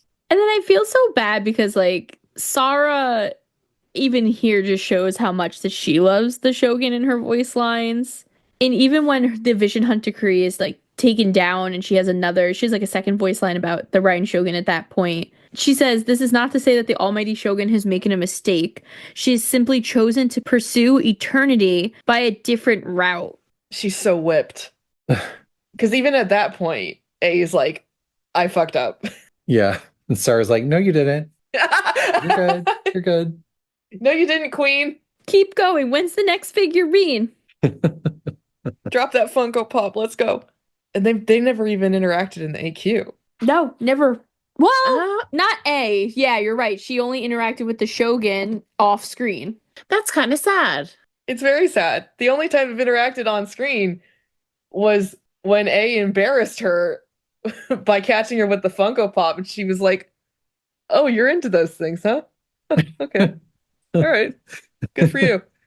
Hey, Poor man. Sarah. Whatever makes you happy. And Sarah's like, fuck, shit, no. So I just want to throw out there 2 other quick things about Sara that I find fun, which is one, that she's a morning person. She says that she wakes up at 5:05 every day, Well, and her lucky number is 5. And I've never heard of a character having a lucky number before. And I would love to know why her favorite number, her lucky number, is 5. Like, what is that a reference to? Is that how old she was when she got yeeted off the cliff, maybe?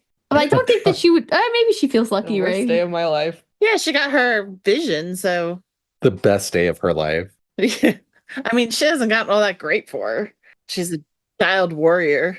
Can we also talk about the tragedy of like Sara's entire reason for being is because the gods smiled upon her and gave her her vision, in the same region where we learned from that god herself, oh, we're actually not the ones who give those out. I have no idea. Don't tell her. It's so tragic. Yeah, it is. She can't catch Poor a break. Sara. Is she like the saddest character in this I game? literally think so. There's no W in Tengu. It's kind of insane how little they've done with her since, because they are sitting on a lot of potential, and she's kind of stuck at this like fulcrum in her life where it's like you need to start self-actualizing. Your blind faith and blind devotion have led to your ruin. Now is the time for introspecting, to start having healthier relationships with others. And they've kind of just not done that. Like, she hasn't had a hangout. We haven't really had any event with her where she hasn't just been like a minor character bumbling like light antagonist, and it's really strange. And we at the Shade Chamber feel like they don't know what to do with kind of some of the more like heightened characters of the Inazuma AQ, because she's supposed to be like the regime's right hand Tengu, and because of like what feels like a back down of what kind of should still have these post-war tensions in Inazuma, like everyone's just buddies now, but she's fallen out of the picture. Like they don't really seem to know what to do with her anymore. That includes like developing her further, even though they gave her a lot of background work, a lot of potential. Like it's nuts. What would you want to see out of a hangout with Sara? Like to everyone, like what would be the storyline? Like I'd love to see her with her brothers. Tengu background. I want to see her brothers. I need to see other Tengu. We need to see what non-fucked up Tengu are like. Like, you know, between Takuya and then like a couple historical figures, we have other Oni that we can compare and contrast Itto with. And he's still very much like in tune with his heritage in a way that Sara kind of isn't. I feel like if they pit her Tengu family against A, that could be like a really fun storyline. Oh, she would side with A, no doubt. Right, but it would be tempered with her origins of as a Tengu, you know? She seems to have like a conscious disdain for the way Tengu live, because like we said earlier, her name card says like Sara has forsaken the arrogance of the Tengu race. She's a pick-me Tengu. I really want to see her like explore that. Like, why does she feel that way? Exactly. We don't know enough about how Tengu live to contrast her with it. Right. That's what I want to see kind of more than anything else. But a close second would be like her brothers and her figuring out what their dynamic is going to be. Yeah, I would love to see like the three of them going out to dinner or something, you know, like they're visiting dad in jail. Yeah, that would be cute. He's on house arrest. Yeah. He better not be. And then they could include Heizo for once. Yeah. Oh, yeah, that guy that I almost killed because I was kind of mad at him. Yeah, I would almost want it to be like very like day in the life, like a slice of life hangout. Like we're just gonna follow Sara. She's like trying to figure out her family dynamic. She's like going to work, telling Heizo that he's a headache. Like, you know, Ito's threatening her as he walks by. Like I think it'd be, or like her and Kuki are going out to dinner. Like I don't know. Be cute. What about you, Tiff? Would you like to see? I would love to see her interact with A, just in general. Especially pointing out the fact that she doesn't have any on-screen time with her. It would be kind of cute to see her kind of like get like almost an acknowledgement of the good job that she's done. And, you know, like kind of get to be like besties with her. Or like almost kind of giving her permission to move past A, you know? Yeah. Like A being like, listen, like God's changed, I've changed. Like we need to like tap into ourselves more and stop being so rigid. And like you've done a lot for this country. I'd like to see you like start to do more for yourself. Yeah. Spa day. Spa day. Take her to the hot springs. Let her chill. Yeah, when she goes on Sara takes a field trip to the people of the springs in Natland. Oh, that'd be so nice. She meets Mualani. Sara and Mualani in the new ship. No. Oh, okay. Before we move on. Favorite Sara ships? They're all pretty reasonable, I think, and pretty sad. I like her and Itto. That seems like the bad ending. I love it. I'm gonna say Ayaka. Ooh. This Curveball. episode has like convinced me of that. Halfway through this episode, you were like, I'm convinced of Toma and her. That one's fine when Toma's straight, but when he's not, it's Ayaka. I don't think I've ever had a ship with her. I mean, I love her infatuation with A, and I think I've always kind of just been like, yeah, if there was any like connection for her, it's definitely with A, but I've never really pictured her with anybody. Yeah, that's kind of my thing. She's kind of like the emo goth girl. Well, she needs to figure herself out, right? Before she Yeah, she's a little too much of a mess. I kind of feel the same way about Farina. It's like these girls need to go on their journey of self-discovery first. Mm-hmm. And actually, here's where I want to do something I never do, which is make a fanfic rec. Ooh, okay. I want to plug like probably one of my favorite genfics I've ever read, which is called Betrayal's Daughter by Birdzilla. That's on AO3, and it's about Sara and her family kind of grappling with the aftermath of the AQ, with like their dad's betrayal and their, you know, them growing up in his shadow. It's her realizing that like maybe her childhood was fucked up, and it just kind of shows this like how her background has just kind of led to these ingrained patterns in her life that she doesn't even know have been harmful to her until she reaches this place of reflection, and then kind of the thawing out and what she begins to do about it, like the first step she takes. And we're going to link that on our website, guys. So if you want to check that out, please. That's my food as I wait for a hangout. A hangout will probably not be as good as this. I mean, hangouts and story quests and even the archon quests are never as good as the way the fanfics write it. So yeah, I gotta read more fanfics, honestly. That being said, just like when Sara is in front of her, Kirara has been lurking in the shadows, listening to us talk about Sara, hoping that maybe she'd show up. She's not showing up in Angel Share, Kirara. You've been here enough to know that. She doesn't leave! So we actually have a few messages this week that we specifically took from our Discord server, Shades of Teyvat, because Beefy's here. And we, if you didn't know, have a collaborative Discord server, Shades of Teyvat, where we not only talk about Genshin, but we talk about Star Rail, other games. We share our art, we share our writings. We do a lot of awesome stuff. It's very engaging. It's very collaborative too. Everyone has been amazing so far. So if you're interested in joining that, you can go to bit.ly/Shades of Teyvat, no spaces, all lowercase. And you can come hang out with us and the trolls and Beefy and have a good time. The most powerful intersection of Genshin podcast fandoms that you can find on Discord. So, our first message comes from Kimiko, and they said, do y'all have any specific wishing spots? Or does it depend on the character? I do not, actually. I know some of you do, but I don't. So, sometimes, and this was definitely more of an Al thing, she does it more than me. And I don't know, Tiff, you let me know if it's more than you. We used to go to Dick Rock over in Mondstadt. Dick Rock is next to... Stand on the balls. Stand on the balls, you know, walls to balls. That's how we get the characters we want. And that's over in Windrise by the Windrise tree. And we'll put like a little screenshot of where that is in comparison to the Statue of the Seven over there in case you want to go. I actually, though, like to climb up when I really need a good luck spot. I climb up to the top of the icy Skynail dildo above Dragonspine. I will go to the top of it and wish from there. That's hardcore. It's a lot of work. It's a lot of work. But if you're trying to get Beidou, the best thing to do is jump on an icy dildo. You know how he likes it.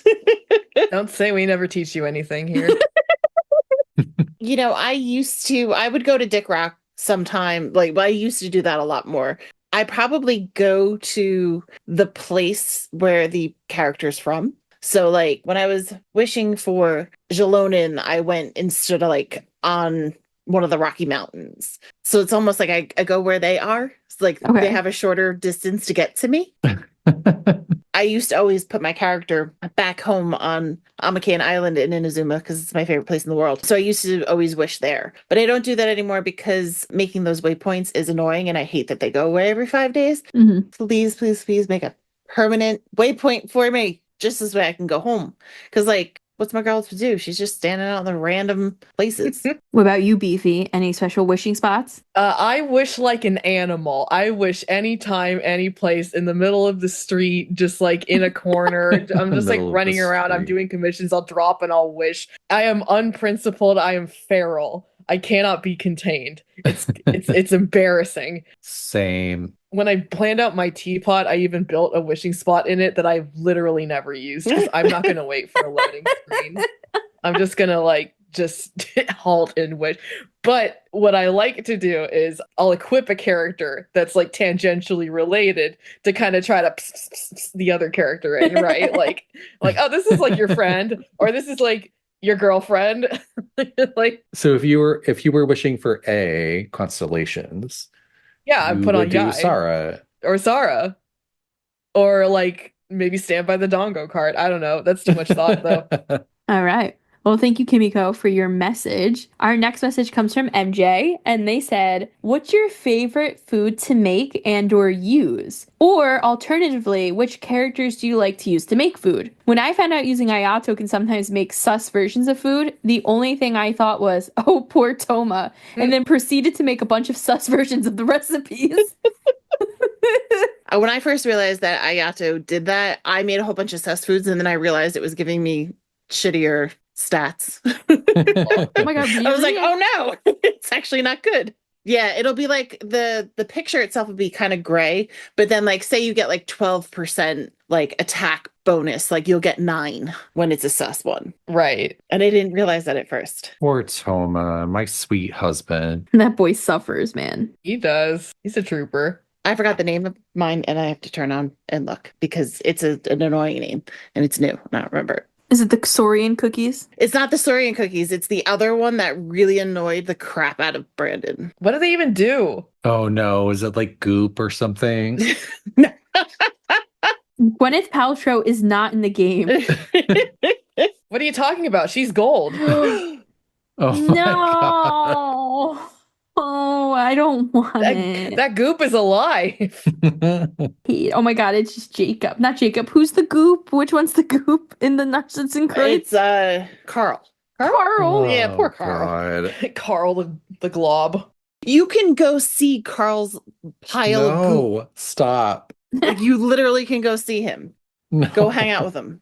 A lot of No. people get gooped in Mhm. Fontaine. You want to take a field trip, Brandon? No. I want to take a field trip. I'll look at a goop. Yeah.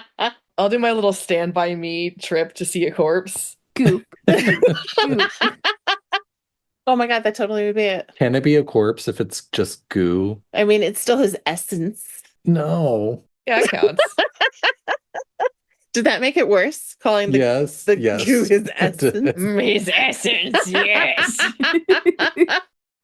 Jean cooks all my meals, and they are all chicken. They're all chicken. I'm the only person in the churl squad who doesn't have Rosaria cook the chicken because I would rather have 2 chickens than 1 goth chicken. I'm like, the increase of 1 goth chicken is not significant to me. I would rather eat 2 chicken. Yeah, I agree. I like a goth chicken though. I used to fuck with Universal Peace a lot, which is that like Yes. fruit and veggie and rice. But like, I think ever since Fontaine, we've just kind of moved out of regions where you can pick those up easily. And so I haven't made it in like a couple of years. Now it's just chicken. Okay. Yeah, I was on the Universal Peace kick for a bit, but just because it gave me, because I always like making things that are going to give me like healing, the healing ones. Like that's the Yeah. one that I'm going to remember the most to do. Exactly. My favorite one actually is one that does restore your max HP too, but like Universal Peace for the longest time. The best part though was, so I still grow a lot of lotus in my teapot for them. Hmm. But I would purposely go to that one spot where you can get all the little bamboo, not lotus, it's the bamboo. Oh, yeah. And around Chingsha, I think. And I would get fucking beat by the damn ass boar every The damn boar. time. The boar that spawns in at that T point Mhm. is so bad. If you're not quick enough, he's kicking you right in the water. Ugh. We got Break getting it on camera too, on our Lantern Right episode. He spawns in, the boar just like kicks his Scaramouche on his ass. My favorite one is my now favorite one is The Delights of Wondrous Wanderings, which Brandon hated the name. I told Gee. him. It is a lot. It is. Probably because I said it 35 times too. But it's a dessert box based on the recipes of several different companions, simply overflowing with heartfelt intentions. Neatly arranged rows of delicate pastries line the box. No. But what will this goodwill gesture taste like? Like hate. I believe it came from the anniversary this year. Well, if you don't like it, Brandon, what's your favorite? Life is like a box of pastries. I don't have a favorite. My favorite is whichever one I have not auto unlocked. Mm-hmm. I do the same thing as Brandon, where I always thought maybe I'd get some kind of reward for doing it, but you don't. But I make sure all my stuff I've made it enough to have an auto. Yeah, it's just something to do. We keep getting recipes, so I keep trying to get to that level where I can auto cook. Although, like, beyond healing food, I love those, like, quick dose of staminas because I'm always planning things really badly. Oh, yeah. I'm like, all right, mid-climb, mid-glide, I'm not going to make it. Time to, like, whip out the noodles or whatever and get that, Whip out the noodle. get that, like, dose. I can never remember which one it is, too. So, like, me neither. I'm always Rosaria's, in that menu, hanging on the side of a cliff, and I'm like, let me find this thing in my backpack. Which one the fuck? I think it's noodles. I think it's from Leeway. God damn it. So, Feeny, I guess now it's time to talk about miso soup, right? Yeah. So before I get into miso soup, I mainly use Barbara to cook with. And that's why you heard my cooking sound go off, because I had to look. I was like, I know I use a specific character. Who is it? So I usually use Barbara to cook. And besides the miso soup, the other item that I really like to use is like the pyramid of rice. Oh, yeah. That's a good one. The jewel soul, which I believe might be like Sino can make a specialty out of that dish. Yeah. I wonder why. Anyway, so I really like miso soup, and there is a story behind it. So I have 2,000 miso soups in my inventory at all times. Oh my God. Now, I do have a cooking problem overall. I cook a lot in this game, a lot more than I do in real life. And like, I really enjoy cooking. Like, I want to have like a bunch of all the things, and that's why I'm always like just randomly like picking flowers and shit. But I like miso soup because when I first started playing this game, I was trying to beat the Raiden Shogun boss battle in Inazuma, and I could not do it. And it was Brandon and one of our other friends were in Discord with me, and I was freaking out that I couldn't do it. I was getting really flustered. I mean, you must have been in Discord with me for 3 hours, and I had already tried it like 5 hours worth of other times. I'm not good at battle. Like, I'm not good at building. Like, it's not. I love story. I like lore. I like shipping my characters. You're a lover, not a fighter. Right. That was the key thing. Oh, is it the fight where she locks down all your skills? She was like, I'm gonna play with my favorite characters, which included the Traveler. Yeah, I was like, at the time, because I was still new to the game, I was like, the Traveler has to be in my party because this is her story. So she needs to be here. And Brandon was like, get rid of your fucking Traveler and go cook some fucking food. Get a healer. And I didn't get a healer, but I did go and cook. But I realized I had very little recipes. So I was going around buying the recipes. And I found this recipe for miso soup. And I was looking and like trying to cook, and it was like, you can make 99 miso soups. I was like, perfect. And I like clicked the fucking R2 on the remote control that goes all the way up. And as I click cook, Britain's going, no, Amanda, don't do that. I was like, you can actually make stuff that will heal you faster and better. And I was like, fuck that. She was like, no, miso soup. So then I went to do it again, and him and our other friend were both like, stop making miso soup. So I had like 200 miso soup in my inventory. And I went into the battle, and I won that time. You did, yeah. That's actually really worked. It actually really worked. Beautiful. And so from that moment out, I was like, I'm just going to make like a ton of miso soup. I made a stupid TikTok about it when I had like 200 miso soup. And then, like, I just, every time I go out and I get miso soup, I always send a picture to Brandon and Tiff. And I'm like, look at my miso soup. I hate it. That's beautiful. I hate it, but I love it. You guys, Genshin is your game. and you play it and you live your truth. Exactly. That's what I do in this game. And that's like what I kind of like about Genshin 2 is it's like there's so much to do in the game and there's so many Yeah. stupid little things. Like there are real achievements in the game that you can get, but there's also the little achievements you can make up in your head. And those are what I do. Like piss off Brandon. Like piss off Brandon. It's actually my number one goal in life, not even in Genshin. I know. Understandable. I deserve it. It's fine. But that being said, I do think that's all the time we have for today. So if you like this episode, you can shoot us an email at talesoftevatpod@gmail.com to let us know why you liked it, why you didn't like it, to let us know how much you loved Beefy. You can also feel free to follow us on Instagram, Tales of Teyvat Pod, or on Twitter, Tales of Teyvat. You can feel free to give us a rating wherever you listen to your podcasts, and you can also feel free to visit our Ko-fi store where you can either caffeinate us or buy merch for yourself, whatever you would prefer. Caffeinate these guys. They do good work. And Beefy, where can we find everything about the Shade Chamber? The Shade Chamber, a Genshin podcast. If you heard all this bullshit and you decided somehow I want like 5 of these and they're horny, but they know a lot about game design. And they like child, pregnant. Child with an E. Child with an E, pregnant, and preg. It is our strongest running joke. So you can find us at anywhere fine podcasts are sold. But if you go on YouTube or on Spotify, that is where we publish our podcasts in video format. Edited by yours truly with some help from my co-edit churl Break, where we do kind of a hybrid video audio format. Very ridiculous and a lot of work, but it's so worth it. They're It's so so fun. awesome. I love what we do, honestly. And like, so as I said, we are on our season break right now. The Shade Chamber customarily breaks when the new region rolls out and resumes once the AQ is finished, just so we can kind of talk about everything at once. However, we've got a really robust backlog that we're super proud of that we've made over the past 3 years of Genshin's life. Chronicling its changes, the community around it. We've had special topic episodes where we'll talk about the motifs of Buddhism in Scaramouche's story quest. We talk about the cyberpunk motifs that you see in Sumeru. We'll have some amazing guests on and talk about, we worked with Chill with Aster to discuss the game's monetization model and how casinos and gacha games kind of work. Amir came on and gave us an incredible run through of the real world Iranian and other cultures of Sumeru. And these fine folks here, Tales of Teyvat,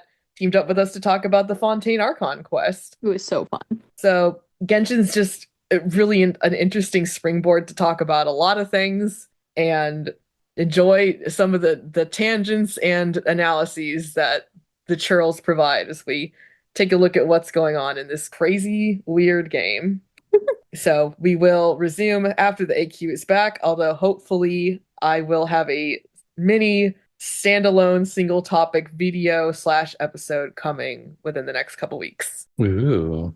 And additionally, you can follow the Shade Chamber on X at Shade Chamber Pod. And if you'd like to interact more with Beefy and the other trolls, you can also join our Discord server that we host in collaboration together, Shades of Teyvat. And you can join that by going to bit.ly/Shades of Teyvat, all lowercase, no spaces.